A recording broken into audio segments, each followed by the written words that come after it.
You are about to listen to a Jason Burgos exclusive interview.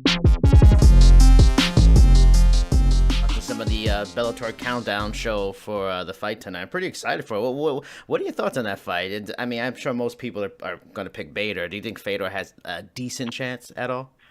It's not really, but it's the fight. It's the fight game, man. And I've seen worse. You know what I'm saying? But I don't really think he has much of a chance. It sucks to say because Fedor is a great. He's a legend, but Bader's right now kind of in his prime, man. Mm-hmm. Like Bader's found his second coming, and I just see him running through everybody for a while. Now, I got three main topics to talk about, so I got a lot of questions now. The first question is, when the idea was floated about coaching Greg Hardy at ATT, was there any second guessing at all for you, or did you kind of jump at the chance, and when maybe other coaches really weren't jumping at it? Not really. I mean, I didn't know who he was. You know what I'm saying? Like nobody knew who he was. Yeah, nobody knew who he was. So when he came here, they were just kind of like, oh, yeah, this NFL player wants to train. And I was like, and it wasn't even like a big deal. It wasn't like something that we all sat down like as a coaching staff and talked about. It was, first round management brought him to us.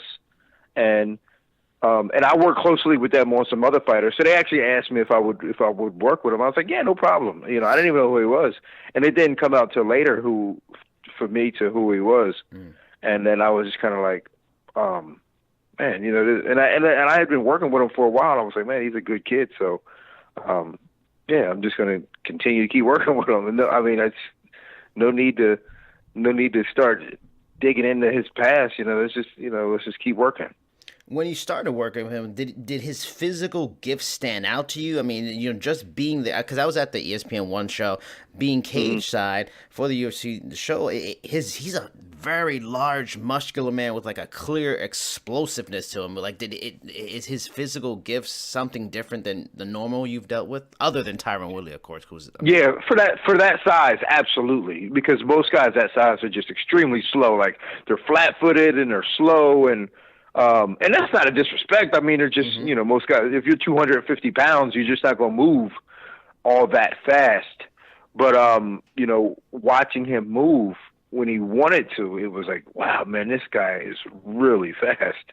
And that was definitely a standout attribute that impressed me and attracted to me more to want to work with him. So, yeah, definitely, man, like just, I've seen it before, like Tyron Woodley, Kyoji Horiguchi, some of these other guys that can move, and any small guy can move, but to be 280 pounds and move like that was like, man, haven't seen this before. Now, obviously, his past transgressions will follow him, with good reason. I mean, it will take time for people to forgive the situation and understand it. Now, nevertheless, since it is always brought up in his interviews and everything, do you feel like it's a weight that hangs over him during his training and during his career so far?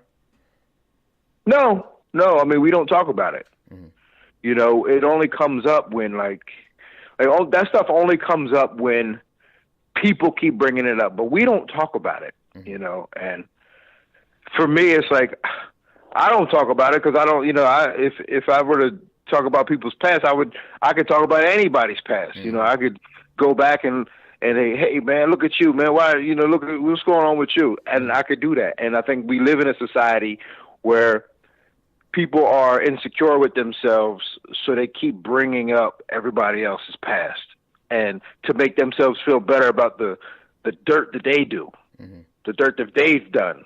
So so he'll never outlive that because everybody's always going to bring that up because people are insecure with themselves and not happy with themselves. So they want to make sure that somebody else is miserable. Misery loves company. Mm.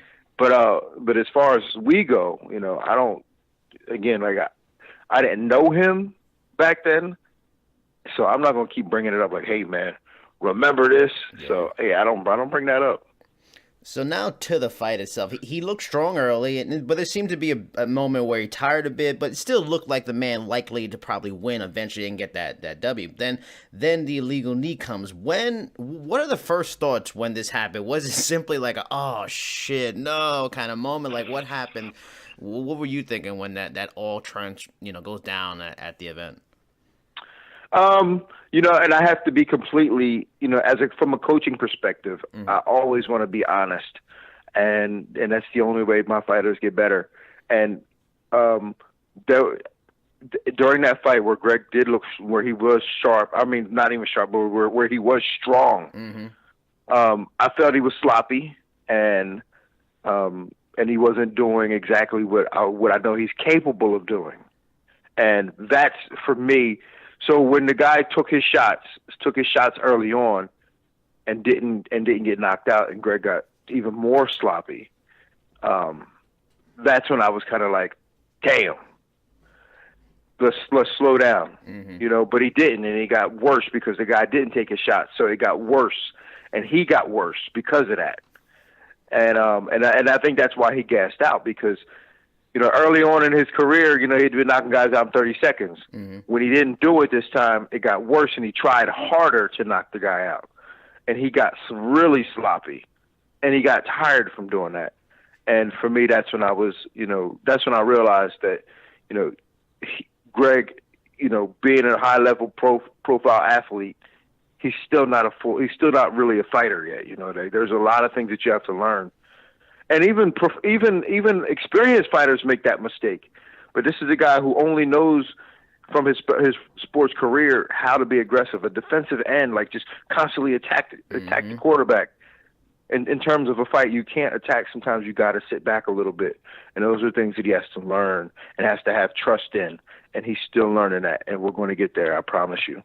Now, I mean, you've coached a lot of fighters. You've had a great career yourself. And for, people that are listening, how important is it in that? Because, if people see fighters, oh, they're in their training or, doing all this stuff, hours upon hours, days upon days. How important is it really to get and fight? Like, how important is the fight, actual in the cage, in the fight experience compared to just the training aspect where you're drilling? Like, why is it so important to be in there in the fighting? Is it just the emotions, the adrenaline? Is it just an unmatched kind of situation that the more experience a fighter gets, and like for Greg, the more actual fights he has, it'll make him a better fighter?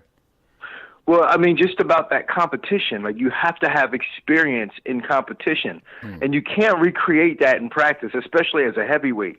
Like some lighter guys can recreate it because, they move more and they don't hit each other as much. Like as heavyweights, like I said, they don't move as well, so they hit each other. So like even in practice, you can't be competing against your partners as heavyweights. So it's really difficult to get that experience. This is another reason why like a lot of wrestlers have success because they have they've been competing all through high school, through college, and it's just one-on-one competition, and they're constantly competing in one-on-one scenarios. Greg hasn't had that a lot.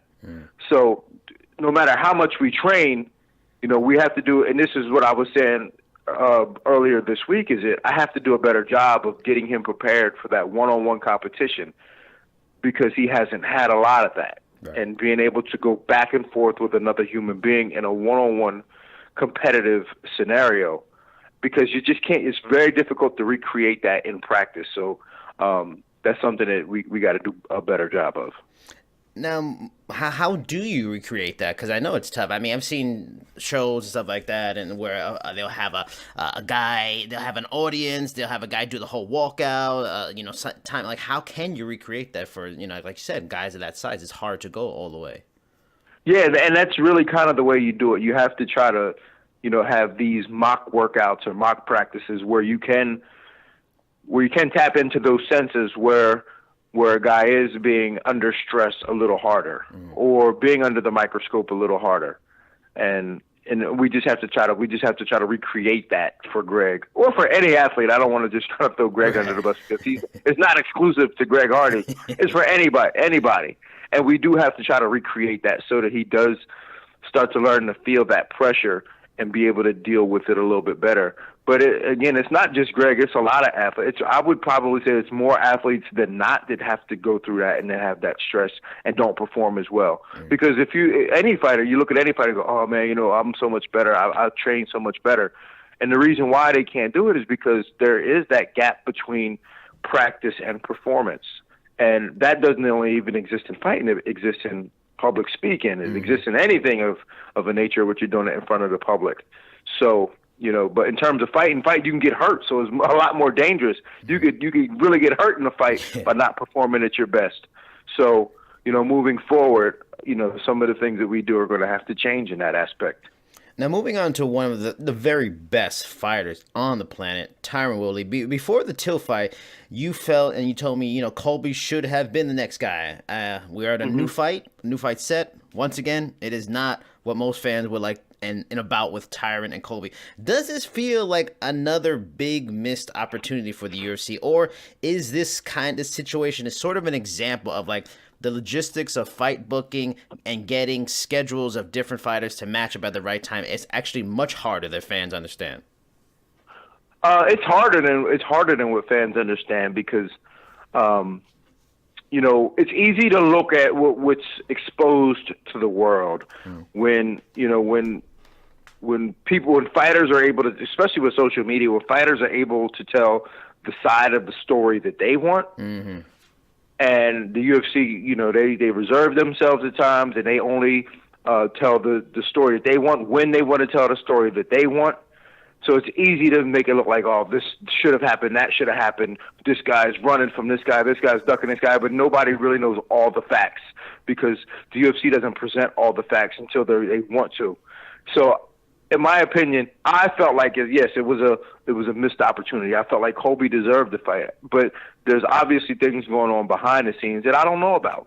So I don't know all the details and why Colby didn't get the fight and why this didn't happen. Again, I thought Colby should have got the fight, but in the UFC's case, like it's not really a missed opportunity. It's still just a fight, and they can make up for that fight with another big fight. Mm-hmm. And Colby's going to, and Dana said that what Dana did say was Colby would get his shot, so it's still going to happen. I'm just hoping that Colby can maintain that same amount of pressure and kind of hazing Tyron and the public to keep the interest up. Can he keep that up for a long enough time? Because he's done it for 2 years so successfully. And it's like, man, you did earn it, but now they pulled it from you. Mm. Now you got to keep doing it so that when you get your ass whooped, it makes sense again. Yeah. Now, myself and a colleague from SureDog, Anthony Walker, we do, a podcast on SureDog, and the fight has been rumblings of this possibly happening for a while. So we've talked about the fight, and we both feel while Usman may lack Colby's sizzle, he might be just a tougher matchup. Do you feel the same? Like, is Kamaru Usman a tougher matchup than Colby would have been, or are we overlooking Colby Covington's abilities? No. We're not overlooking Colby's abilities, and we're not looking. See, it's not necessarily a tougher matchup because Colby does bring a lot to the table in terms of like pressure and his his conditioning and just the ability to win fights that you might not assume he would win. Again, sometimes it comes down to that, being able to perform. And it's clear that Colby can perform. Like under the lights, Colby will perform and get it done. So you can never underestimate him or overlook that fact. Now, with that being said, Kamaru Usman has proved that he can get the job done and perform under the lights as well. But he's a different challenge. I think Usman is a little bit better defensively. He moves his feet a little bit better. And I think he's a better overall striker and has a more diverse skill set. But I don't find him to be a tougher matchup. He presents a different challenge in a way. Now, Usman has some similar characteristics to Tyron that they're both very good athletes, strong wrestling. Usman has some solid pop in his fist. However, like most matchups, Tyron's fight IQ and just sheer explosiveness sets him apart from other guys. Is this a fight where you don't do too much worrying about what Kamaru does, and it's more about focusing on those skills that make Tyron so different and so great, make sure he gets to the fight healthy, and pretty much just showcase his skills against Kamaru Usman? No, it's easy to say no. Fighters use that excuse all the time. I don't care what he does. I'm going to just do what I do. And that's honorable. I respect that, but it's still lazy. You always have to be prepared for what another person can bring to the table. You don't wait for them to do it. And you don't want to allow them to do it, but you also have to know what they're capable of. So it's not a good idea, especially if you're a professional. If you're a professional fighter, I mean, if your job is to prepare for a fight, and you have, 6 weeks, 2 months, 3 months to prepare for a fight, you should be doing your homework. And that's like an NFL team not doing their scouting report and just going, Tom Brady just going to worry about what Tom Brady does. We're not going to worry about this. You know what I'm saying? Like you have to do your homework and your research. You don't want to let them do it or allow them to have those opportunities, but you need to do your homework. So, we're doing our research, and we do what we need to do to make sure that Tyron has the best chances of winning in this fight. Now, he recently mentioned once again moving up to middleweight, which he's said before. Has that been something talked about within the team for a long time?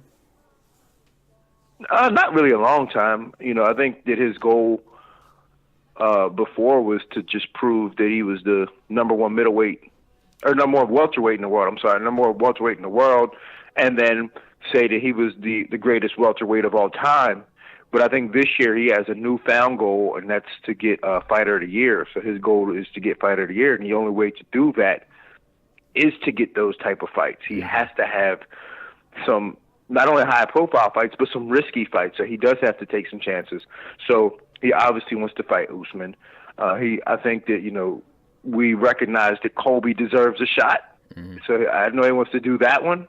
And then because there's nobody else in the welterweight division that's kind of a clear-cut standout next opponent after Colby, the only thing he can do is move up to middleweight to prove that he's the best. And now, speaking of best in the world, I mean, with a win against Usman, of down the line win against Covington, Woodley honestly has a legit case as the best welterweight ever over George St. Pierre. Do you feel you have helped to coach the best welterweight of all time?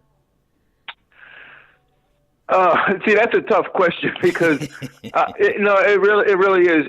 But at some level, I'm proud of that accomplishment. I think that Tyron would have been great anyway. Tyron would have been a great fighter anyway, and he would probably still be champion without me. But there is something about the chemistry that we have, not just me and him, but collectively as a team that he's put together. Like, he's put together a team that's from across the United States. I mean, the boxing coach Eric Brown is from L.A., from Wild Card in L.A., Duke Rufus here in Milwaukee, Wisconsin, and myself from South Florida. And he's put together this team. And I'm just proud to be a part of the team that we put together and the chemistry that we have that allows him to perform at his best. I think, but again, Tyron, his skill set and the way his mind works and, his athletic attributes, he's always going to have that. But whatever it is that the team was able to put together, it just hopefully he could be the greatest of all time, and we could say, hey, listen, this is what we did. There's a lot of great coaches that they've had a bunch of great fighters during their career, but there's always often that one that really stands out, like Duke Rufus, Anthony Pettis, John Hackerman, and Chuck Liddell. Some of those relationships that are so special. You have that with Tyron. What is it about? What is that chemistry that bonds you together? What is it that makes your relationship different than your relationship you maybe had with other fighters, and it makes it so successful? What is that glue that brings you together in a unique way? We just know how to tolerate each other.